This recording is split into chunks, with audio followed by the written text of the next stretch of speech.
recording, man. Let's get this thing started. Yeah. All right. Gordon. So, first episode, guys.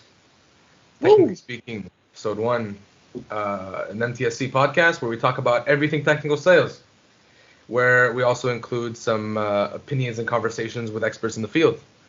I'm Hassan, by the way. I'm the MTSC sponsorship partner for the year, and co-hosting me with this episode, giving me the honor to be my co-host today is Mr. Raf Sorbo and our first guest, Mr. Benjamin Brami. How's it going, buddy? Doing good. How you guys doing? Fine, thanks for asking. So, guys, let's get straight to it then. So, Ben, for everyone listening then, just can you tell us a bit about yourself? Sure. My name is Benjamin. I'm 24 years old. I graduated from McGill Chemical Engineering in last May of 2020. Since then, I started working at the Laurentide Controls as a sales engineer in the Measure and Analyze business unit, where I sell process control instruments ranging from pressure, temperature, level, flow, as well as analytical devices and technologies for gases and liquids. And aside from that, I like to play video games. I'm a proud supporter of sustainable development, and I'm glad to be over with my undergrad. Amen to that, man. I think we're all feeling that this year. Yeah, we're all entering our last year. I'm just rubbing it in here. And it actually, for once, 2 co-hosts in the same program. So as you, so it's pretty interesting, actually. We can relate what you're saying in a kind of way. Definitely. Even though we didn't finish it, though. But We're almost there. Mm-hmm. Yeah, don't worry. So- you can see the finish line. Ben, just for everyone here listening, obviously, why'd you choose engineering? That's what I want to know. The truth is, I wanted to get paid after finishing school. I didn't want to have to go through a master's or something else to have a salary of substance and do something I liked. So I picked engineering. I picked engineering because I figured, once you're done after those 4 years or whatever, you should be finding something okay. And I picked chemical really just because I wanted to be like well-rounded. I really liked biology and stuff, but I knew that that wasn't really something that paid just yet at the time, at least. So I picked chemical because I figured it was the most well-rounded of all the programs that touches on chem, physics, biology as well, a bit more so than the other ones. That was bioeng at McGill, but yeah. So you didn't go in thinking it was spicy chemistry like the rest. It was definitely not. You didn't. Your dreams didn't get crushed. I like that. No. Then I mean, they definitely took a slap on the wrist when my Cheat 200 project was designing ketchup. I was like, huh, what? That's what we're doing here? Okay, cool. All right, I guess. Oh, that's pretty interesting though. Yeah. I just have a question. Yeah, now it is though. Now it is. Yeah, I just have a question for you, man.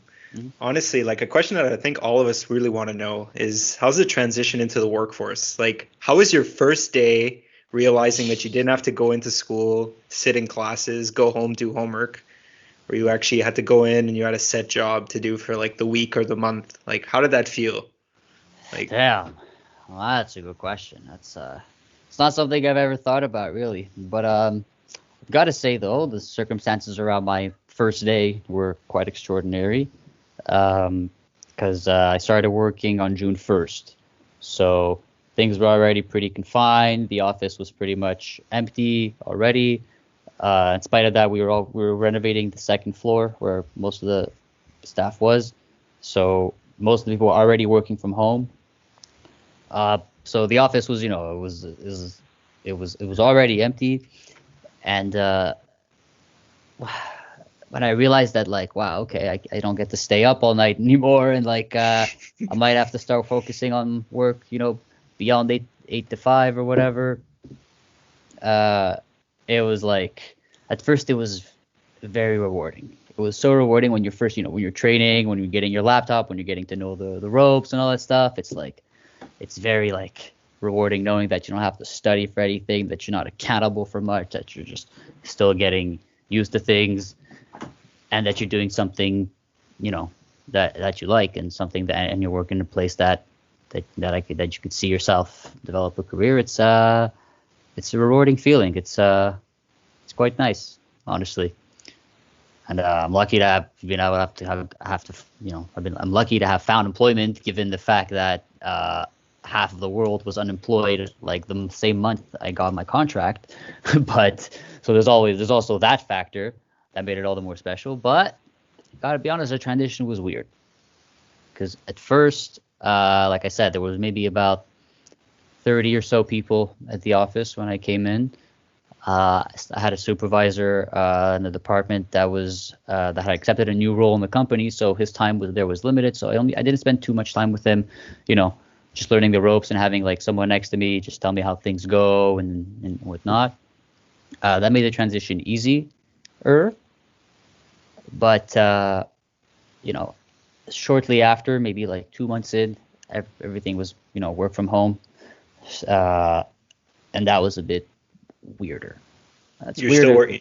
You're still Yeah. working from home. You're still Yeah. working from home now. Yeah, still now. I don't foresee us going back there until January, is what we've been told. But it's been weird because like when you're starting a new job and you don't have the people that you'd be getting your support from, your training from, your shadowing or whatever, that it's all done remotely. It's a different environment. It's not as good, at least I guess it's not, I don't want to say as good, but it's a different type of learning environment. And you guys know by going through online lectures right now. It's same thing when you're trying to learn a new job online. Even though most of the training I do because of my job happens to be online, the real life day-to-day stuff you get from the people around you, the people whose steps you're walking in right now. Those people are there with you. They speak to you. They know your face. When you work remotely, you don't have that kind of visibility, that kind of human touch. So the transition is definitely weird and special. When you first started working in June, you directly started working remotely, or was there a period where you just? No. Yeah, I was there for about 3 months, 2.5 months or so. That was until my supervisor switched roles. Actually, it didn't have to do with red zones or anything like that. My supervisor changed roles, so there was no real point for myself and another colleague of mine who started to work a month later, being in the office, seeing as we had no go-to person for us there.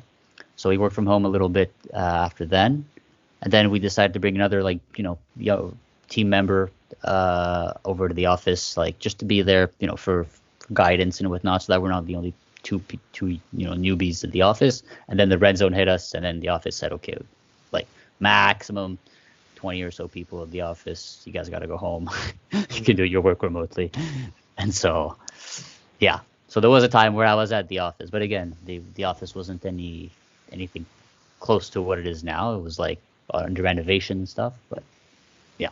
Now, here's what I want to know personally, right? And it's something I'm sure a lot of students in my position struggle with as well, is did you always know where you were going to end up, getting that job? Did you struggle knowing what you wanted to do later on? What field? I've got to be if I'm being honest, I know that I would have taken whatever I got. I would have been. I was lucky to get 2-3 offers or so when I was came time to graduate. But I was always told sales would be a field for me for whatever reason. I always knew that whatever I did, I wanted to interact with people and work with people. I didn't exactly know what it would mean as an engineer, what the sales engineer would be. Actually, I had no idea what the position was until I started preparing for interviews, really. But But I've always been told that sales was the thing for me, and my past experience before this job was all restaurants. I worked as a busboy, actually only as a busboy with my, if you don't count my internship that I once had. And I liked the aspect of like, working with people, just joking around, socializing, but also like serving them. It's a weird thing, but it's a feeling that, I like to feel useful. I like to feel like I'm there and I'm helping someone and I'm giving them a good time. And I'm like, really, I really want to help and I want to understand what they have. And so when I started preparing for interviews, I'm like, well, damn, this is actually kind of my shit right here. This is what people meant. This is what, was when they said, so you'd be good in sales or whatever. I was like, what the hell is that? I'm an engineer, it's not. But yeah, now I'm understanding. And I was like, yeah, this is definitely the thing for me. I get to work with people. I get to help with their solutions. I get to feel useful. I get to have, I get to, really help people out and get them out of a rut. And I get to make money out of it. That's honestly crazy, man. That's honestly inspiring for a lot of people that actually go into engineering not really knowing where they're going to end up, and just to go with the flow and just let yourself be placed in like a position. That's honestly amazing. I just have a question though, like dealing with people is not always an easy task, and a lot of customers I bet can be like really, really difficult, like how have you transitioned into that, like being so early on, like, it's a great question because the way we're organized at Laurentide is, we actually just underwent the whole company restructuring to be customer centric instead of having, the standard stepped hierarchy we have that you would expect in a sales job. We organize ourselves in pods based on customer centric applications. So we have a pod that represents all the products across all of our units for the pulp and paper sector, another one for the mining sector, another one for the food and beverage, another one for the refining. The pod I'm in is of the OEMs and contractors. OEMs is original equipment manufacturers, and those tend to be clients that are quite difficult. Those are clients that come a dime a bunch of them. They all bid on the same product.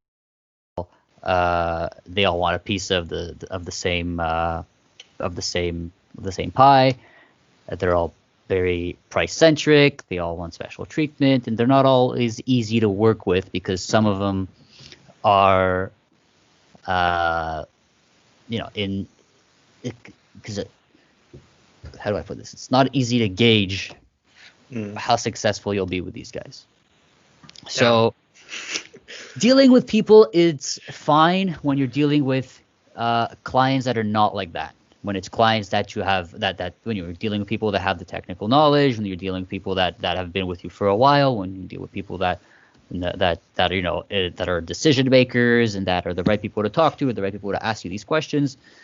Sometimes with those clients, you don't always get the answers right away because you got to go through someone else and they got to go through someone else. They don't want to tell you who that someone else is or whatever. So that's definitely a skill that I'm honing right now. Thankfully with the experience of the rest of the pod, and because these people are on that team because they know these people, they have these relationships, they know how it is, they have the experience.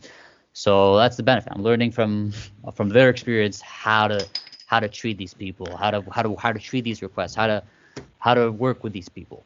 And it's not always easy. But most of the time, I got to be honest, for the other stuff that I've had to do, it's been pretty smooth sailing when your clients when the clients are knowledgeable, I guess. Here's what I want to know though. What's a difficult client? I want to know an example of that. Like, can you give us something? I'm not gonna say no names. No, obviously. Leave names out. Leave names out. That's fair. Yeah. Oh boy. But I'm actually curious. Spill the tea. Bro. So, difficult client. The difficult client is a client that when when they come at you with a request and they tell you, I need this, an instrument that does that, or a device that does this, and I need this thing here, and I need this to do that. And you come at them and you're like, okay, so I need to know a few technical details in order to narrow it down to what I need to get you. Do you need this? Do you have this? Do you have that? And so the difficult clients, they don't have the answers. They don't know. They just tell you, man, I don't care. They just, they beat around the bush for a while, and you don't want to be rude and trying to tell them, look, it's no help or whatever.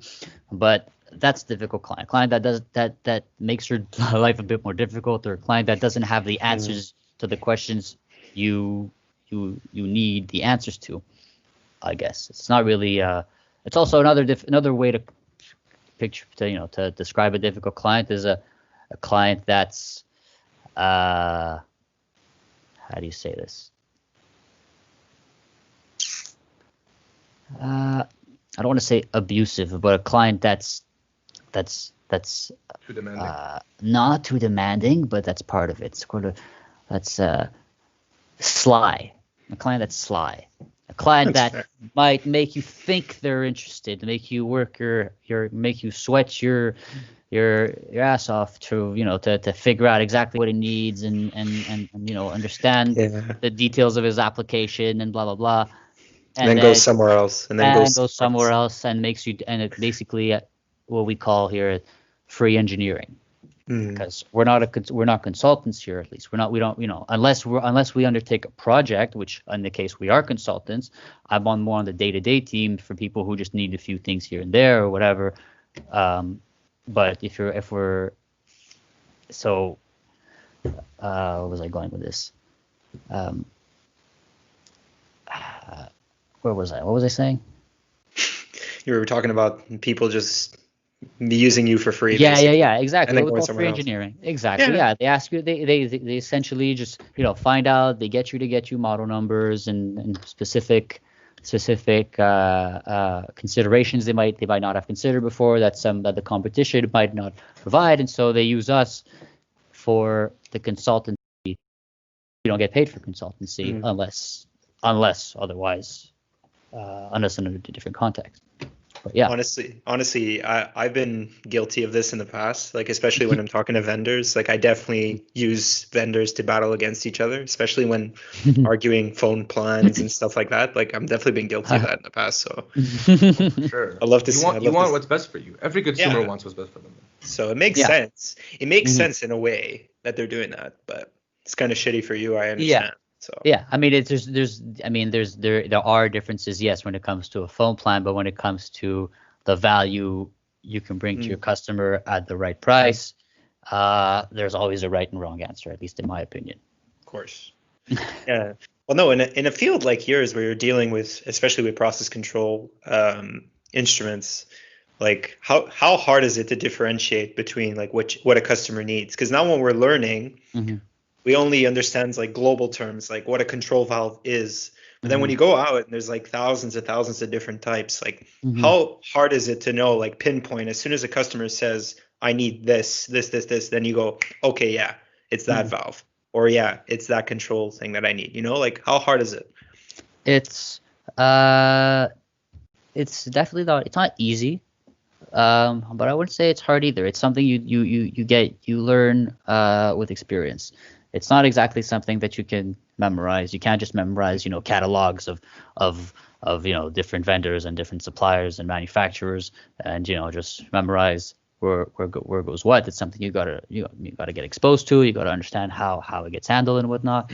But at least in my case, the learning curve of if you're asking me, are you asking me like how hard it is for me to like get familiar with what we sell and all that stuff? Yeah, exactly. Yeah, I guess I'm still, aside from my unit, aside from where I'm at and measure and analyze and the instrumentation side of stuff, I'm still quite clueless as to what the other BUs do, business units do, or I have some idea, but I'm still never certain of, I'm still not certain of which type of role would treat which type of request or do which type of thing.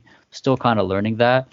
I think that's part of the challenge when you're working remotely, when you don't have that day-to-day exposure, and there's just people I only meet like once in a blue moon, and there's people that I've never seen, have no idea what I look like, from the company. So I guess it's something that comes with experience, really. But at least in your on your own job, it's all you're doing. It's all it's you're living and breathing that, So.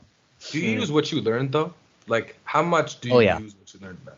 Yeah, absolutely. Honestly, that's one thing that I like that really feels rewarding is that I definitely see, so some of the things I've learned in school and Kemenj like be useful. I actually thought of that just before tonight, because earlier this week I had a request from a client who was designing a distillation column, and he was asking me, that wasn't a detailed discussion yet, but he was asking me, what kind of process connections do I have to consider for, temperature measurements on my column. It's like this big, this much, this that, for flow measurements, for whatever.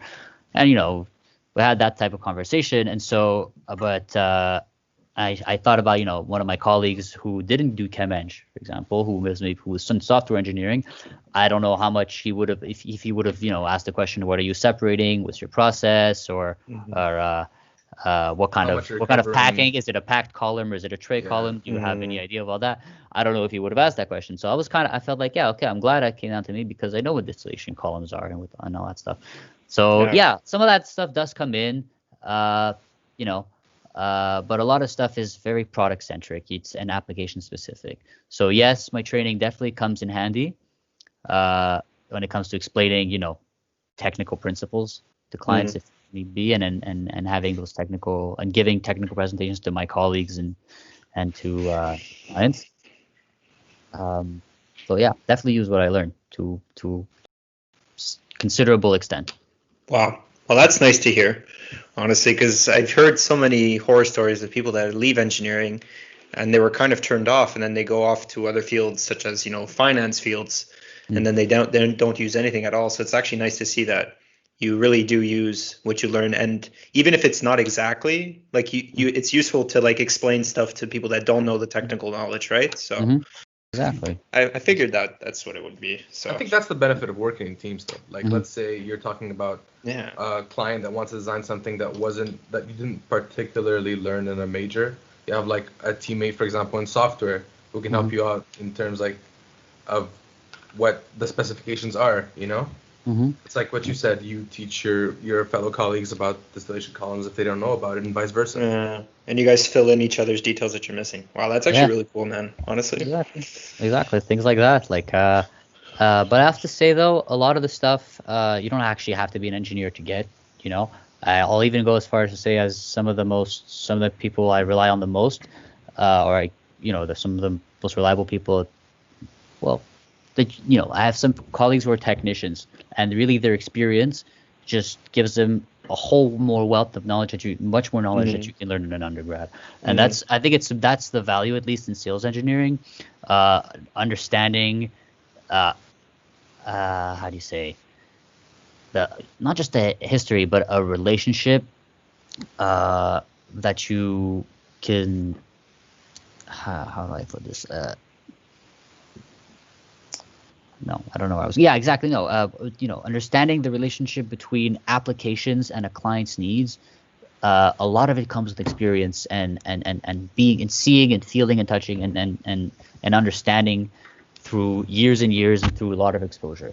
So I think yes, it's very helpful to have to be an engineer, to understand these technical principles. Actually, you cannot do this job without being an engineer, but you can bring a whole lot of value. My point is, your experience is really is really what perfects you. Exposure to different to a palette of different scenarios and applications is really what gives you strength in this type of role, I think. So you would agree by saying that an engineer understands globally what's happening, but a technician who works with like a specific piece of equipment every day will know that piece of equipment much more than you would, right? Yeah. As an engineer who's selling it personally? Yeah, I think in general that's true. But in terms of understanding what the value of a certain product versus another does, as a technician, not necessarily. But what I'm trying to say is that when it comes to practicality of a product, the experience, your experience and your exposure is a greater advantage than a Bachelor of Engineering. Wow, that's actually really cool, man. Honestly. Yeah, so I'm trying to say, if there's any aspiring techs out there, there's a big need for you guys. But do you still see yourself though in sales later on? Absolutely. I mean, I still see myself I see myself staying at Laurentide for quite a while. There's definitely a good place to grow, and there's a lot of room for that. Yeah. So if inherently, because I see myself staying there, I see myself staying in sales. Maybe not necessarily a sales engineer. Maybe take on a more technical role, or maybe a more commercial role rather than technical. I'll see where that goes. But yeah. That's actually cool. Here's something I really want to know though, and I really want to discuss. I was told this about a few weeks ago by someone, and when I was talking to them about sales engineering in general and technical sales and whatnot, and they told me that sales is often associated with someone that's usually greedy or money hungry, and I just want to know, like, what's your point of view on that? I think to a certain extent that's true, but when it comes to technical sales, definitely not. I think that that's a good question, honestly. I think the distinction is more not necessarily greedy, but ambitious, I guess, because the thing with technical sales, at least in my field when it comes to instruments, is how good you are, how well you qualify an application, and how much effort you're willing to put into producing model numbers, okay, and producing quotes and associating and showing prices next to a model number for a particular application. So the thing is about Laurentide is that we represent the Rolls Royce of represent Emerson Rosemount products, which it is the most sold pressure transmitter. It is the gold standard of, without no exaggeration or anything, like straight up, it is the most durable, the most sold pressure transmitter, and the most widely respected manufacturer of process control instruments in the world. It has sales figures in the billions when the competition does hundreds of millions. It's a different ballgame. So the difference in technical sales is how willing you are to go run after a sale and make sure that you get that purchase order, and also the effort you attribute to chasing a purchase order. Our philosophy is, since we know that we have products that have no equal on the market because we make things of a certain quality, it's to show that value. Because we have that position, we have to il faut qu'on se démarque. We have to we have to make that line in the sand to demonstrate, okay, we have this that your competitor who's cheaper can do, and that comes into a different strategy where we're like, okay, well, if they're willing to give you that, we have something that's equivalent, that's more that can do this and that, because my product does this, theirs doesn't do that, so I can give you one of mine that does exactly what theirs is, and you'll see mine can still, so so what a salesperson in terms of being greedy, the idea isn't, at least on the position in the market that we hold, it's that you want to lead with the best. At least I'm talking in general terms. At least when let's say you're in a ideal situation where you have two new clients who don't know which vendor, which manufacturer to go with or whatever, and they have a certain particular need, while our competition might not take the interest in their application into showing them, oh, we have this product and this that. They might just give them something generic and might not, qualify their request too much and ask the right questions. They just get the bare minimum, and don't take as much interest. Our philosophy is we've got to get involved into their needs, we've got to understand it, and we've got to lead with our best solution that we know cannot be matched, and then from there go with, oh, okay, that's too much for you, or that's you prefer going with that. Okay, we got something else for you. That's so it's different in technical sales. On this market, at least in instruments, that's how it goes. It goes with how your budget and the value. It's a give and take basically between you and the That's customer exactly. constantly. Because honestly, Yeah. if you come off too strong, most of the time a customer will say, you know what, screw you, I'm going to go with the guy who's cheaper just because you're coming on too strong. So it's Yeah. kind of a self-correcting system almost. You can't be too greedy because or else it comes off too strong to a customer, right? So you almost Yeah. have to be more of a balanced. I mean, I want to make sure we don't Yeah. generalize this scenario, because I mean that's just, I'm talking ideal scenario. You know, right? When you have a client that at least the clients I deal with are clients that have an installed base, or people that have, you know, I very rarely deal with brand new applications and whatnot.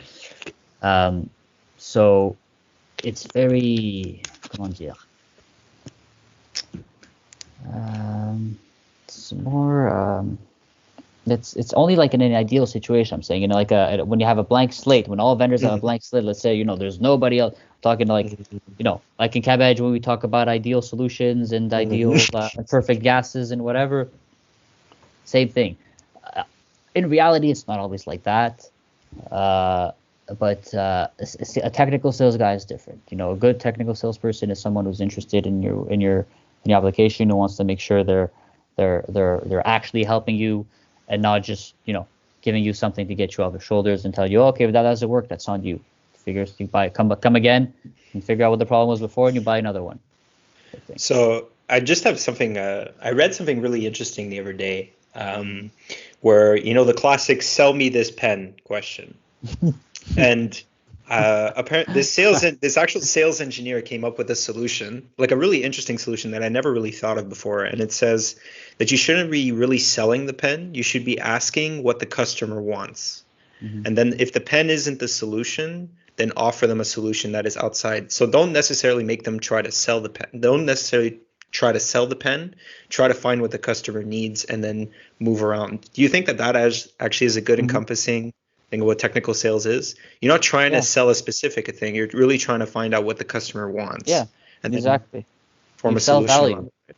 Exactly. Yeah. You sell value, and you sell convenience. You know, but I think the best way to characterize what a technical sales is, or what at least a sales engineer is, it's someone who takes a customer need and that customer application and turns that into a model number and a price. That's what we do.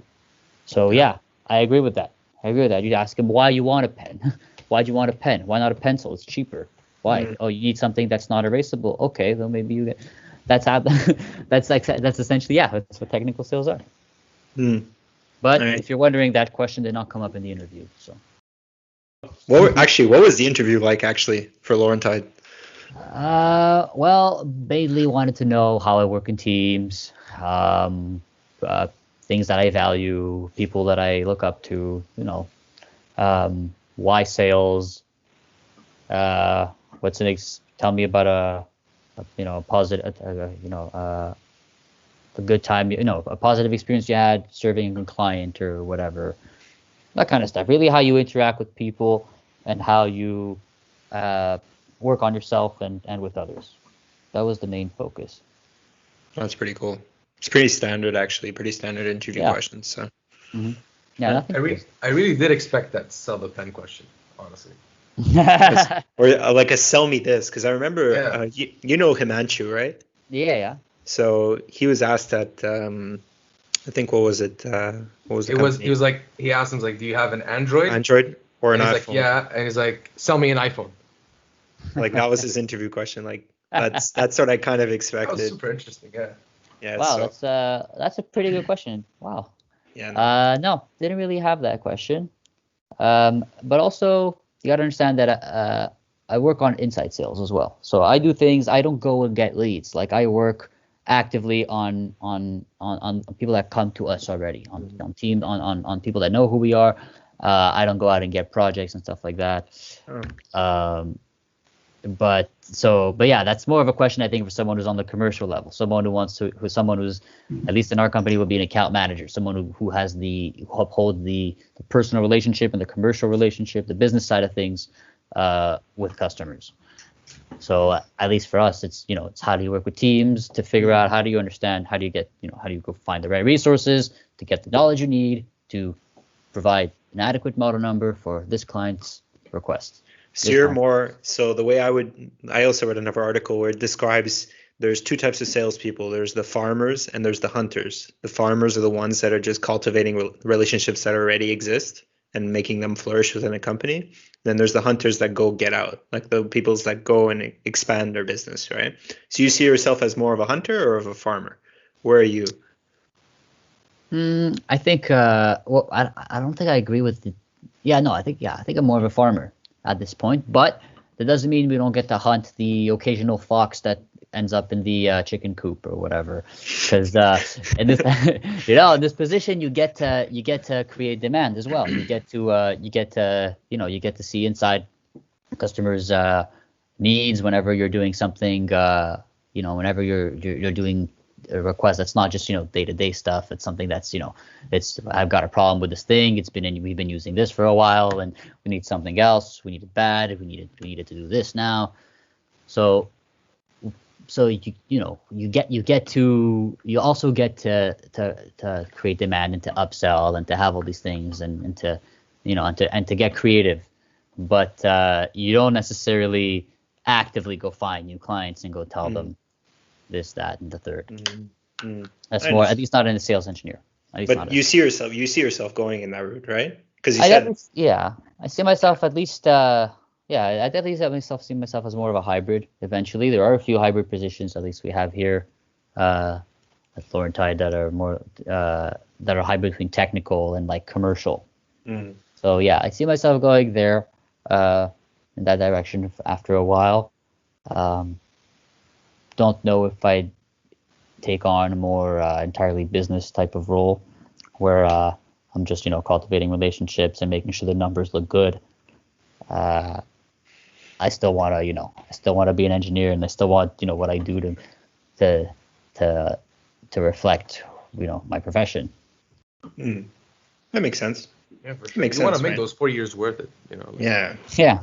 You worked your ass off. You worked your ass off for 4 years. Why not use it? So. At least that's how it is for now. I know, that might change. I might be like, all right, that's enough for me, and what needs over there. Maybe I'll go do something else. I don't know, but that's how it feels right now.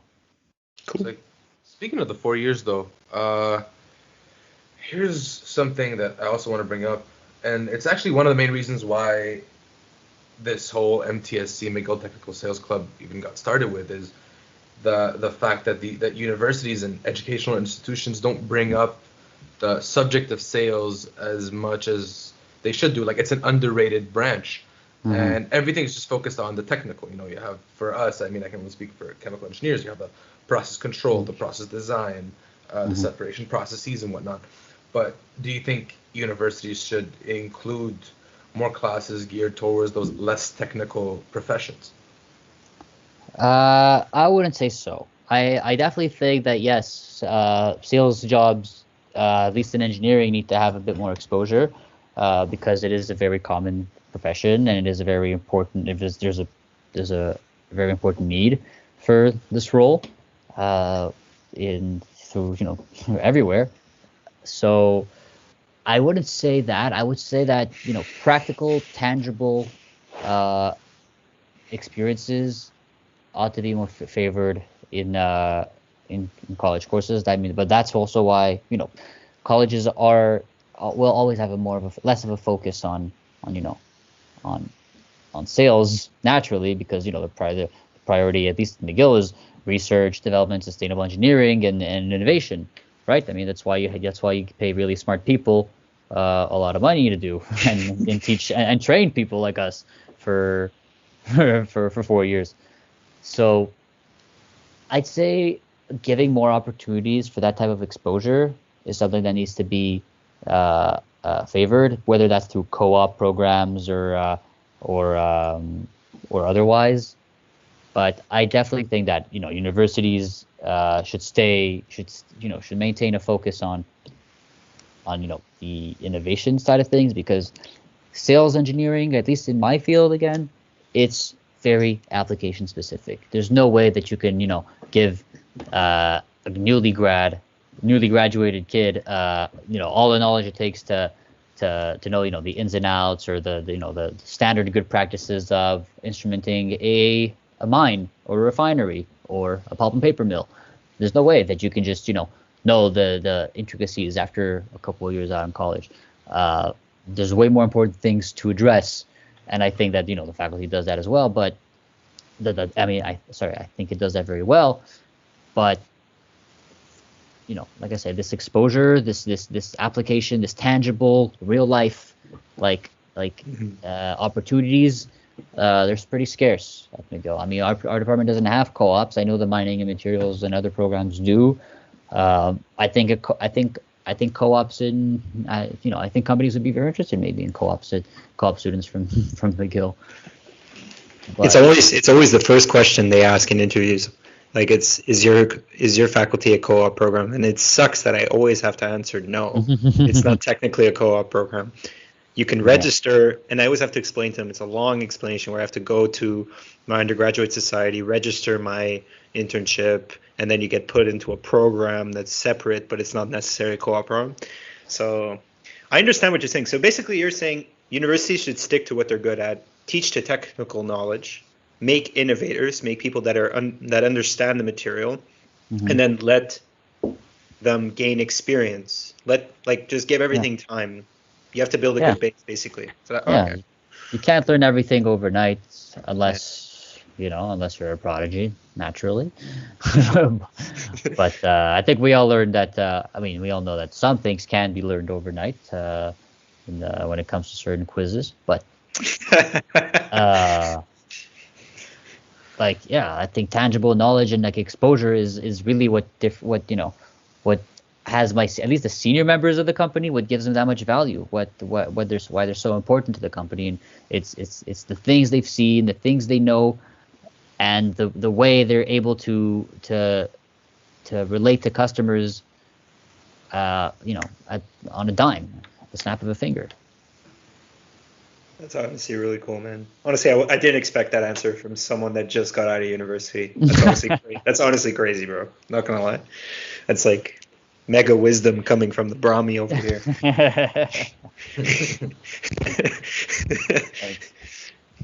Yeah, man. You can learn a lot, man.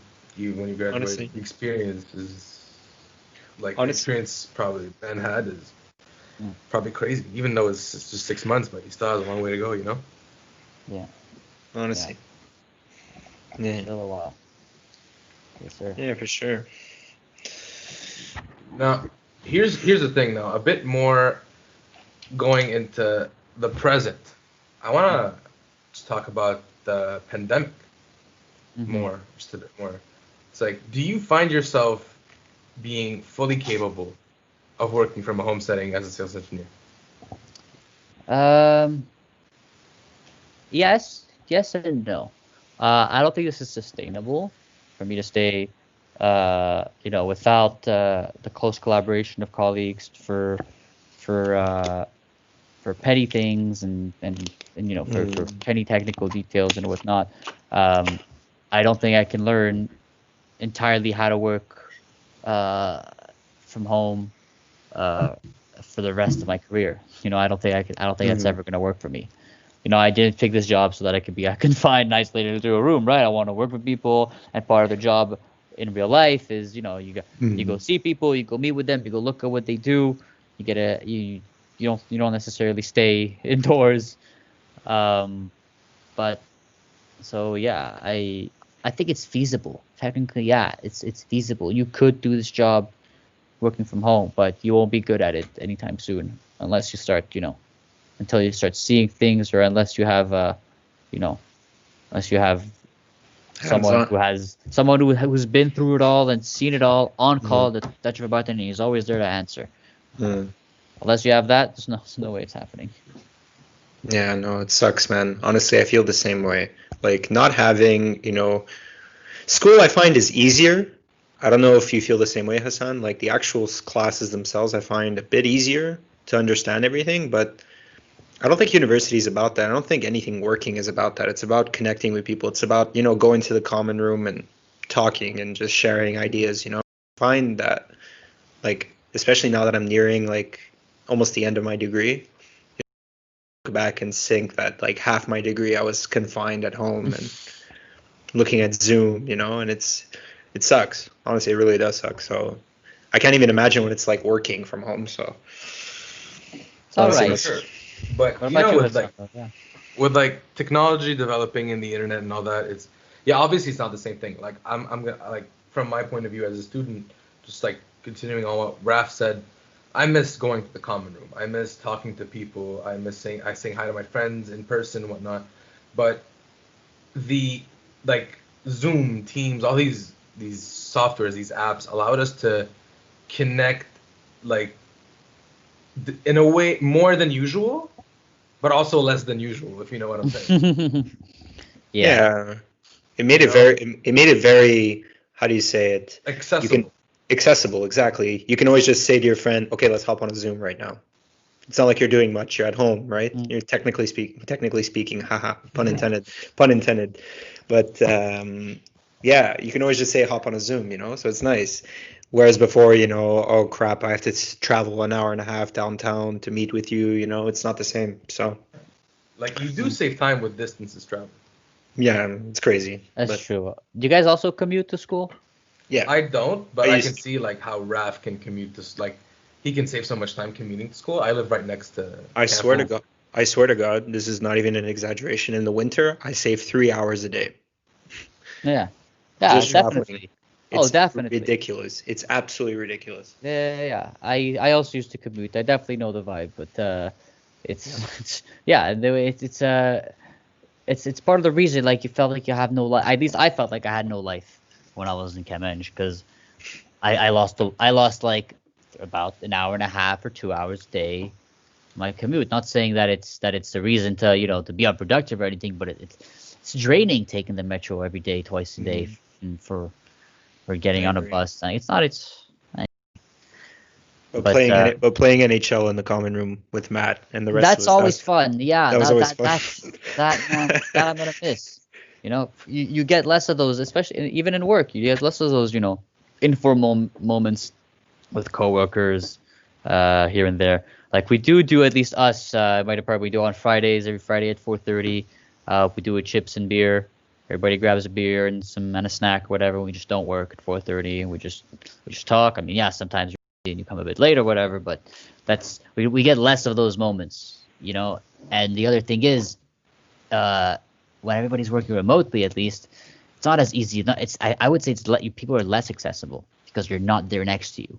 They always have, you gotta, you, they're always going to be available for you.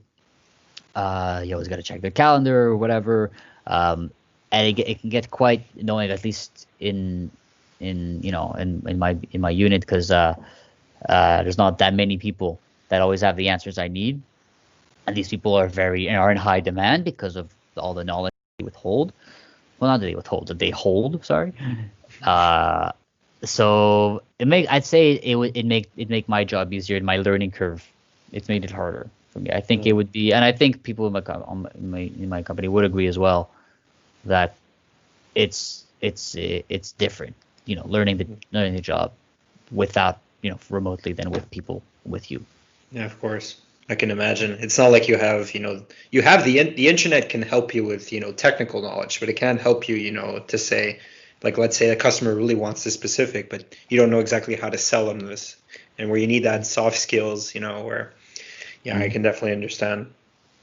Yeah, The or that internet. practicality, or like you see like Yeah, today exactly. something happened that two of the same customer but at different sites was asking for a quote or whatever, and by luck, I had to ask someone else a question. They're like, oh, no, you can't send them that quote there. You have to use that pricing scheme or whatever because we sent them a quote 2 weeks ago for the same thing. And we're like, oh shit, so that you can't do that. That's the kind of thing that, we'd be working right next to each other. They would have overheard, or someone would have known, like, wait, hold on a minute. They just sent them. We just worked on this thing 2 weeks ago with them. Don't do that. We have to go this way instead of, So we narrowly avoided something. So like that normally probably wouldn't have happened if we were, working in person, standing next to each other at the meeting. Working at our desks. Hell, I don't even know. I can't tell you because I never worked at the office when it was full of people and buzzing. It's true. Yeah, the moment exactly. my first day at work, the whole office was under renovation. It's open. It's done now. The renovations are done, but we're still can't come in for a while now. Like, do you have clients come to you, or do you go to clients usually? We go to clients, at least in my role, or you mean in my role, or in the company in general? Actually, no. Even in general, it's us that really goes to the company because we also offer like technical services, like installing and repairs and all that stuff. But so rarely does a client come to us. The most is they send an item back to us, and we do some maintenance on it, we repair it or whatever, or we send it back somewhere else for repairs. Any chance for traveling? Like, do you have international clients usually, or is it all within Canada? Oh yeah. I mean, so the way we work, at least Emerson Rosemount Products, it's the distribution network. Although the company is headquartered in the U.S. and the factories are like in Colorado and Minnesota, instead of having a central company that handles all the requests and does all the technical stuff for the entire world, what they do is they have a distributed network by territory through impact partners. So it's a buyer-to-buyer scheme where only certain people have the exclusivity to represent their products on a certain territory.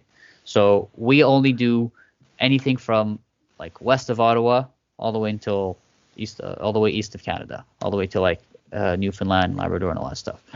So, but we do have international clients in the sense that we have things shipped over to Africa or South America or Europe or wherever, so long as the firm or the person or the people that we bill to have an address in our territory. Okay, so they have to have a PO box or whatever it is that they can build to, basically. Exactly. Okay. You got to That be makes built to in our territory, and then we can ship to anywhere. So that makes sense. So you guys can actually go and see the things like internationally, like how it's getting set up and everything? Oh, no, less so. Definitely less so. Less so. Oh, okay. Less so. Those are the people that we work with, like the intermediaries that would do so. Okay. I mean, I don't think anyone that's been to Burkina Faso or Suriname to inspect a plant or whatever. But also those clients are also have well, actually I wouldn't say so. No, so you wouldn't go as far as Suriname, but you would travel locally to visit refineries or paper mills, but not so much internationally. I would suppose to. One of the things that I would have done if there was no pandemic and I was working normally would be being flown out for factory trainings where the products I represent are actually being made, having presentations by seeing them being assembled and getting factory training on the products. There's no better than that, honestly. Yeah, of course. For instruments, there's no better than hearing from the people who make them. Yeah, for sure. I can definitely imagine that. Yeah. It must be really abstract for you. You haven't really seen how they actually work in like a real time, right? So less so with time. I got to be honest. The online learnings have been quite helpful. But it's there's only so much you can go without seeing, breathing, touching and feeling the things that you're dealing with. Yeah, man, honestly, it's really difficult these times, but hopefully we'll get through. Yeah. Now, just to wrap it all up with all the conversations that we had, very fruitful conversations with you, Ben, what advice would you give to students who are either interested in sales engineering, who don't know much about it, or who just don't know what to do as a career in general? What would you tell them?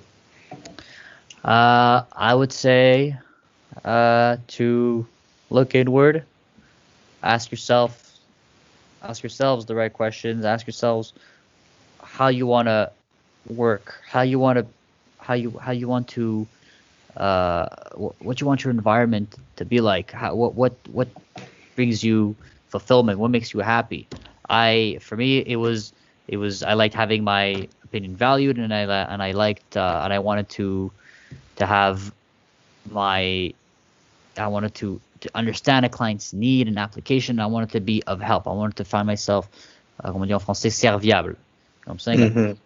So if you don't know what you're looking for, just look inward. Ask yourself what kind of interactions do you want to have with people that are either on your team or not on your team, and and and uh, and that way you can figure out, you know, what it is about certain jobs that you might had, or certain jobs that you might be considering, that you like about that. Why do these things seem appealing to you, and then go from there. And there's gonna be something for you.